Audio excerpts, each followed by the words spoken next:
ნოემბრიდან სოციალურად დაუცველები გაზრდილ ფულად დახმარებას 250 ლარს მიიღებენ. ამის შესახებ მერიაში ზამთრის სეზონისთვის მოსამზადებელ სამუშაოებთან დაკავშირებით გამართულ თათბირზე გახდა ცნობილი. დავით ნარმანიამ სხდომაზე თბილისის რაიონების გამგებლებს, ასევე თელასისა და ყაზრანგაზის წარმომადგენლებს მოუსმინა. მათ თბილისის მერს საკუთარ სისტემაში არსებულ პრობლემებზე ინფორმაცია მიაწოდეს. ძირითადად პრობლემად გაზიფიცირების გაუმჯობესება დასახელდა, რის გამოც მერია ზამთრის სეზონს გარკვეულ უბნებში შეშით მომარაგებლის გარემოს დაცვის სამინისტროსთან ერთად უზრუნველყოფს.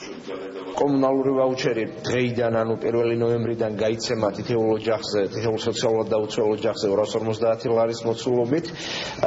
დენის მომარაგების თვალსაზრისით არანაირი პრობლემები არ არსებობს და თუ სადმე რაიმე არის ინდივიდუალური საკითხი, განსაკუთრებით ადრედაგროვებული დავალიანებების გადავადებასთან დაკავშირებით, ამაზეც მიმსჯელეთ. ასევე თბილქალაქ სერვისი მზად არის თოვლის შემთხვევაში გზებზე ტექნიკური მარილით მომსახურების უზრუნველყოფასთან დაკავშირებით. მარილი უკვე შევისყიდეთ. ჩვენ გავეცით თანხა, ჩვენ გამოვყავით რესურსი, საგარანტიო წერილები მზად არის, მათ შორის გაზიფიკაციის პროცესისათვის, მაგრამ ახლა არის მთელი რიგი ბიუროკრატია, რომელიც უკავშირდება მათ შორის საექსპერტო ბიუროს, იგივე სამხარაულის ბიუროს, რომელიც უნდა დააჩქაროს პროცესი საიმისოდ, რომ გაზი გქონდეთ უკვე ზამთრის პირზე მოსახლეობას. ეს არის საკმაოდ ასე ვთქვათ ბიუროკრატიული და მეორეს მხრივ ძალიან სენსიტივური, ზნობიარე საკითხი, რომელზეც აქცენტირება მოხდა აი ამ ასე ვთქვათ შეხვედრის ფორმატში ჩემი მხრიდან.